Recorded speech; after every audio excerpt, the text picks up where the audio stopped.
조태양의 책 이야기. 오늘은 무라카미 하루키의 상실의 시대 두 번째 시간입니다. 골목책방 서성이다의 조태양 대표와 함께합니다. 안녕하세요. 안녕하세요. 네, 우리가 지난주에 하루키와 뭐 이 책에 관해서 이런저런 많은 얘기를 했는데 네. 하루키가 그렇게 인기 있는 작가고 그런 거는 지금까지도 이어져 오는 거는 그 뒤로 계속 많은 작품을 냈고 네. 한국에서 꽤 많이 읽혔어요. 그죠? 네네. 어떤 작품들이 있었죠, 하루키? 그 뒤? 장편 소설은 15편이 되고요. 그렇게 많습니까? 네. 예. 그리고 이제 단편을 굉장히 많이 쓰셨거든요. 네. 단편하고 에세이를 쓰셨는데 요 책은 한 70여 권이 됩니다. 단편 네, 70개, 장편 15개. 다작이시고 지금 75살이신데 작년에 15번째 장편 소설을 냈거든요. 네. 그게 이제 도시와 그 불확실한 벽이라는 책인데 네. 89년에 댄스 그다음에 92년에 국경의 남쪽 태양의 서쪽 94년에 태엽 감는 새 연대기 또 2002년에 이 책은 굉장히 되게 유명하고 하루키를 전 세계적인 작가로 이렇게 태엽 감는 새? 했는데 아니요 해변의 카프카. 해변의 카프카. 해변의, 그렇죠. 예. 해변의 카프카. 그리고 2009년에 1Q84. 저는 그렇지. 사실 1Q84를 그 하루키 작품의 최고 작품이라고 생각을 했었어요. 그렇죠. 그러니까 그 전에 노르웨이 숲 같은 경우는 굉장히 좀 개인적인 그런 작품인데 1Q84를 통해서 뭔가 옴진리교의 어떤 폐해라든가 이런 것들을 이제 썼거든요. 그래서 사회적인 그런 내용들. 그걸 이제 잠깐 읽었는데 네. 다리 두 개 뜨는 세계 네, 그거죠? 예. 예. 그래서 저는 하루키 작가를 제 개인적으로는 다시 발견하게 해준 책이 1Q84였고 그다음에 뭐 색채가 없는 다자키 스쿠루와 그가 순례를 떠난 해라던가 뭐 기사단장 죽이기 그리고 작년에 도시와 그 불확실한 벽 뭐 또 이거 외에도 굉장히 많습니다. 뭐 그래요? 언더그라운드라던가 셀 수 없이 많은 책들이 있어요. 저는 기사단장 1편을 샀는데 네. 1편 끝나고 그 책이 두 권으로 돼 있잖아요. 예. 두 번째 권을 못 샀어요. 저희 그다음에 안 책방에 읽혔어요. 와서 사주세요. 알겠습니다. 예, 그래요. 이렇게 하루키가 이렇게 인기 있는 거는 우리나라 한국 정서, 어떤 동양 정서를 건드리고 있다고 보여지고 그가 다루는 소설의 주제가 우리한테 뭔가를 던져주기 때문인데 지난주에 우리가 그러면 이 책 상실의 시대의 주제는 무엇이냐 할 때 뭐 사랑, 죽음, 성장, 방황, 청춘 뭐 이런 얘기했잖아요. 우리 대표님은 네. 저는 성장이라고 봤죠. 성장. 네. 방황하는 한 인간이 예. 어떤 죽음이라던가 상실을 통해서 새로운 세계로 나아가는 그런 이야기다. 네. 말하자면 성장하는 이야기다. 그 성장은 와타나베 와타나베, 주인공이 와타나베가 주인공이 되겠지요. 네. 와타나베는 어떻게 성장한 겁니까? 근데 사실 그 제가 봤을 때는 그 성장이 사랑을 통해서 성장하는 거거든요. 네. 그러니까 모든 작품이 그런 것 같아요. 모든 문학 작품이 결국은 어떤 사랑을 통해서 새로운 세계를 이제 나아가는 그런 얘기들이 굉장히 많은데 와타나베가 처음에는 기즈키와 나오코의 사랑 속에 조금 끼어 있었잖아요. 그렇죠. 예, 그리고 와타나베와 나오코가 저는 사랑했다고 보지 않는 것 같아요. 그러니까 흔히 말하면 연애라고 생각하지 않는 이유가 우리가 이제 연애라고 하면 뭔가 이렇게 개인적이고 이렇게 뭔가 소유하고 그런 관념들이 많이 있는데 와타나베하고 나오코 같은 경우는 저는 나오코가 와타나베의 제2의 자아라고 생각하거든요. 그러니까 똑같이 기즈키의 죽음이라는 거를 겪은 사람들이 그 죽음을 공유하고 있는 공유한 주자. 사람들이죠. 네. 그래서 공유해서 거기에서 오는 아픔을 함께 나누는 것이지 와타나베가 나오코를 뭔가 하나의 독립적인 인간으로 또 이성적인 존재로서 사랑한 것 같지는 않더라고요. 그리고 나오코는 아마 와타나베를 굉장히 사랑했던 것 같아요. 네. 근데 거꾸로 나오코하고 기즈키의 관계가 저는 또 사랑인 것 같지는 않거든요. 우리가 흔히 말하면 연애적인 관계가 아니라고 생각되는 게 기즈키하고 나오코가 굉장히 어린 시절부터 3살 때부터 그냥 같이 자라는 같이 자랐어요. 그래서 네. 뭐 한 몸 같은 그런 맞아요. 사이. 한 네. 몸이라는 표현이 나와서 그러니까 상대가 나에게 따로 떨어져 있는 독립적인 개체가 아닌 거죠. 그렇죠. 그냥 한 몸인 거죠. 네. 근데 한 몸이 죽어버리고 나니까 자기도 같이 죽을 수밖에 없는 그런 상황이 됐던 것 같아요. 그래서 그 죽음 속에서 나오지 못하고 유폐되어서 나오코는 죽음을 죽음으로 가는 선택한 거 거죠. 아닌가 예, 예. 그런 생각이 들고 또 거기에 대한 어떤 제 그 근거가 뭐냐면 나오코가 사랑을 하잖아요. 근데 기즈키하고는 어떤 사랑을 나눌 수가 없어요. 예, 그 그렇죠. 책 속에 그 나오죠. 성행위를 못해요. 성행위를 못하고 그리고 와타나베하고만 유일하게 그런 사랑을 그것도 나누거든요. 딱 한 번. 예. 네, 그러니까 그런 것들이 제가 봤을 때는 기즈키와 나오코의 사랑은 두 독립된 존재로서의 이렇게 마주보고 사랑을 나누는 게 아니라 그냥 하나의 존재로서 그한 몸과 같은 사람이기 때문에 그런 사랑을 나누지 못하는 것이 아닌가라는 그런 생각이 좀 들었어요. 그러면서 성장은 누가 성장했던 거야? 나오코는 죽었으니까 성장으로 말하기는 좀 그렇고 이걸 그게 이제 미도리를 통해서 와타나베는 이제 성장을 하는 거죠. 그러니까 죽음의 그림자가 들어져 있는 나오코를 통해서 성장하지 못하는데 활발한 그렇죠. 미도리를 통해서 그 죽음을 넘어서 성장했다. 맞아요. 근데 그래서 미도리가 좋아하는 게 요리잖아요. 네. 근데 그 요리라는 거는 제가 생각할 때는 먹는 거잖아요. 네. 그래서 우리 육체에 에너지를 부여하는 게 요리거든요. 네. 그리고 생활을 돌보는 게 저는 요리라고 생각을 해요. 네. 근데 미도리를 그런 인물로 이제 얘기를 했다는 것은 와타나베가 죽음의 세계에서 그런 미도리라는 생생한 삶의 현장, 요리를 하고 그다음에 굉장히 뭐랄까 육체적으로도 어필을 많이 하잖아요. 와타나베에게 그런 육체적인 세계 속으로 와타나베를 생의 세계 속으로 이렇게 끌어들이는 역할을 했다. 네, 그렇게 생각해요. 그러니까 죽음에 들여져 있던 그래서 방황하는 와타나베가 와타나베를. 미도리를 통해서 네. 삶의 세계로 성장했다. 네. 저는 이 주제를 사랑이라고 생각해요. 네. 예, 성장도 와닿긴 하네요. 네. 근데 사랑 이 책 아까 좀 지난 시간에는 좀 늙은 하루키를 보여줬으면 이 책 표지 뒤편에 보면 젊은 하루키가 있거든요. 그리고 젊은 하루키 사진 밑에 그 하루키가 한국 독자에게 보내는 글이 있어요. 그 사진에 아마 있을 텐데 그 사진을 보면 이 책은 사람이 사람을 사랑하는 것에 대한 이야기를 하는 것이다. 그 얘기를 하고 있는데 맞아요. 예. 그래서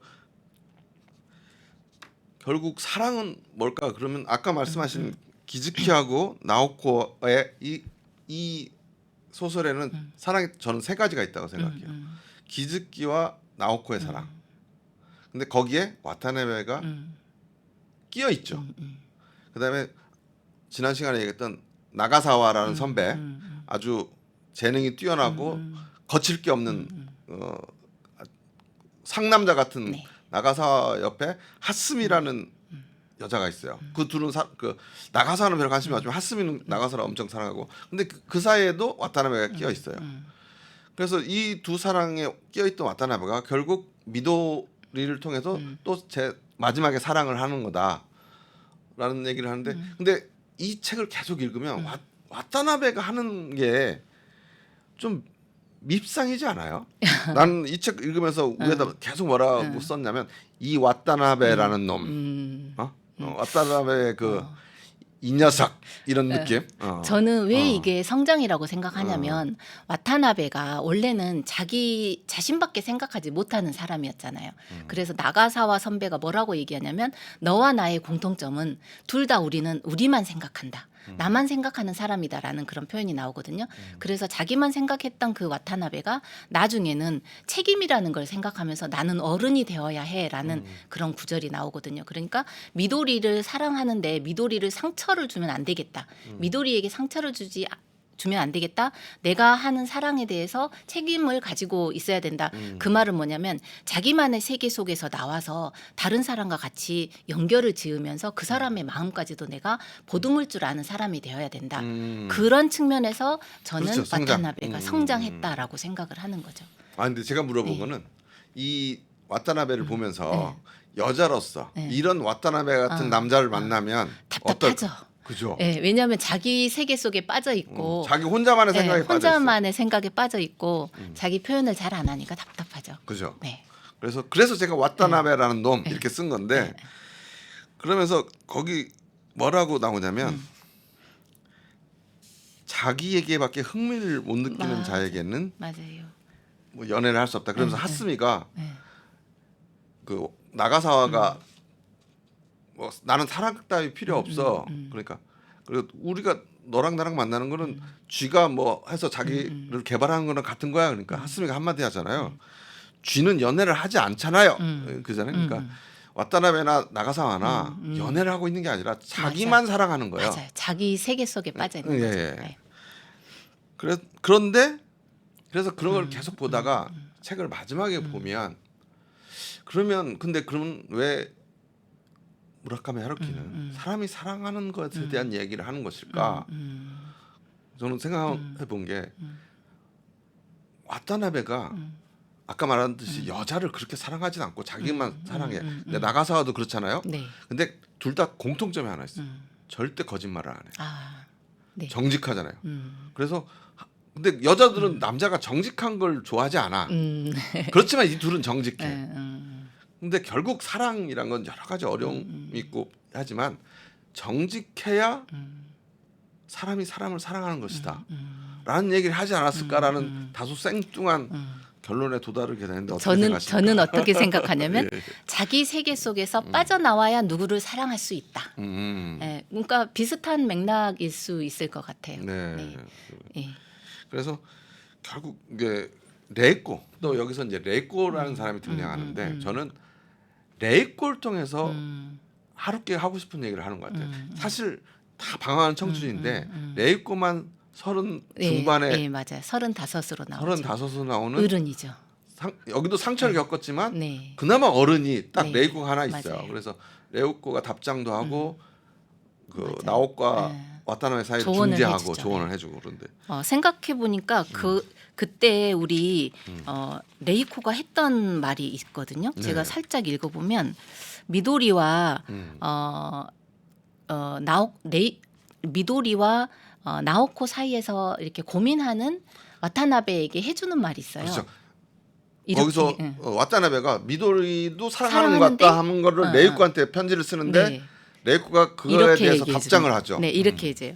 뭐라고 얘기냐면 미도리라는 사람은 꽤 매력적인 여성인 것 같아요. 네. 그녀에게 마음이 끌리는 것은 편지만 읽어도 잘 알 수 있네요. 동시에 나오코에게도 마음이 끌린다는 것도 충분히 이해할 수 있어요. 그런 건 죄도 아니고 아무것도 아니에요. 이 넓은 세상에 흔히 찾아볼 수 있는 일이에요. 라고 하면서 뭐라고 얘기하냐면 내버려 두어도 흘러가야 할 곳으로 자연스럽게 흘러갈 것이고 아무리 최선을 다해도 사람에게 상처를 주어야 할 때는 상처를 주게 되는 법이니 좀 잘난 체를 할게요. 라고 하면서 마음을 조금 열고 그냥 흐름에 몸을 맡겨요. 나처럼 무력하고 불완전한 여자도 때로는 살아간다는 건 얼마나 멋진가라는 생각을 하기도 하거든요. 이거 그러니 더 많이 행복해져요. 행복해지려고 노력해요. 아마 이 말을 PD님 말씀하신 것처럼 그런 여러 가지 상황 속에서도 당신들은 행복할 어떤 권리가 있다. 자연스럽게 마음을 열고 당신의 마음이 시키는 대로 한번 흘러가 보아라. 그러면 너는 행복해질 수 있어. 라는 말을 했을 것 같고 하고 싶었을 것 같고 그래서 아마 청춘들이 공감을 많이 느끼지 않았을까라는 그래요. 생각이 들어요. 이 소설에 나오는 모든 등장 인물들이 다 불완전한 사람들이에요. 네, 맞아요. 그죠? 네. 다 상처가 있고 죽음을 다 나중에 또 그 등장인물의 대부분이 또 죽어요. 네. 예. 그것도 다 자살로. 그래서 죽음 하지만 결국은 그걸 통해서 강해지고 네. 살아가야 된다. 그러니까 다른 사람으로 레이코가 변하죠. 답장했는데 자기도 그렇게 못 살지만 그게 답이다. 그렇죠. 그래서 그런 거의 얘기를 하는 것 같아요. 이 뭐죠? 하루키의 책들이 죽음을 계기로 하는 책들이 굉장히 많아요. 그렇죠. 예, 되게 상실과 죽음이 상당한 그러니까 그런 제가 생각할 때는 어떤 한 세계가 깨지기 위해서는 죽음이라던가 누군가와의 이별이라던가 이렇게 커다란 충격이 있을 때야만 우리는 우리가 가지고 있는 어떤 고정된 세계 또 우리가 생각하고 있는 올바름이라는 그 세계를 깰 수 있지 않나라는 좀 생각이 들더라고요. 저는 이거 30년 만에 다시 읽으면서 이 책에서 좀 헤어나오질 못했어요. 읽고 나서 제가 영화를 보면 밀리언 달러 베이비라는 영화가 있고 그다음에 최근에 보헤미안 랩소디. 난 그 영화를 보고 그 두 영화 보고 영화관에서 못 나왔어요. 한 30분 동안 혼자 앉아 있었거든요, 영화관에서. 근데 이 책도 그런 느낌을 줘요. 30년 만에 다시 읽었는데도 그래서 문화라는 거, 문학, 어떤 예술이라는 게 어떤 나의 존재를 사로잡고 뭐에 빠진 것처럼 하는 그런 경험을 하는 것에서 어떤 문학적 효용이 있는 거죠. 있는 것 같아요. 네. 예. 그래서 우리가 이런 영화 이야기, 책 이야기도 하는 것 같고 마지막으로 우리 대표님이 네. 무라카미 하루키를 예. 상실의 시대를 정리하면서 한 네. 말씀. 예. 네. 제가 얘기하는 것보다는 문장을 좀 읽어드리는 게 좋을 것 같은데요. 네. 사실 이 이야기가 하루키가 하고 싶은 마지막 이야기였을 것 같은데요. 네. 죽음은 삶의 대극에 있는 것이 아니라 우리 삶 속에 잠겨 있다. 어떤 진리로도 사랑하는 것을 잃은 슬픔을 치유할 수 없다. 어떤 진리도, 어떤 성실함도, 어떤 강인함도, 어떤 상냥함도 그 슬픔을 치유할 수 없다. 우리는 그 슬픔을 다 슬퍼한 다음 거기에서 뭔가를 배우는 것뿐이고 그렇게 배운 무엇도 또다시 다가올 예기치 못할 슬픔에는 아무런 소용이 없다. 이렇게 얘기하면서 마지막으로 우리는 살아있고 살아가는 것만을 생각해야 한다. 그러니까 우리가 상실의 시대를 통과하고 있는데 그 어떤 상실이나 고통이나 죽음이나 방황 속에 빠뜨려 있지 말고 현재 내가 살아가고 있는 이 현실을 생각해라. 이렇게 얘기하는 것 그렇죠. 같습니다. 그렇지만 다음에 또 상실이 와도 와도 또 힘들겠지만 그렇지만 현실을 현실을 생각하면서 이겨나가고 이겨내라. 살아가야 된다. 네. 우리는 살아가야 되니까 네. 죽음을 얘기하지만 결국 삶을, 살아가야 된다는 걸 말하고 있는 거죠. 하루키는. 네. 다시 한번 일독해 보시면 좋을 것 같습니다. 네. 그러니까 저도 30년 만에 읽어서 너무 좋았어요. 네. 네. 이 책 좋았던 책이었고 네. 추천드립니다. 오늘 말씀 감사합니다. 네, 감사합니다. 네, 지금까지 골목 책방 서성이다의 조태양 대표와 함께했습니다.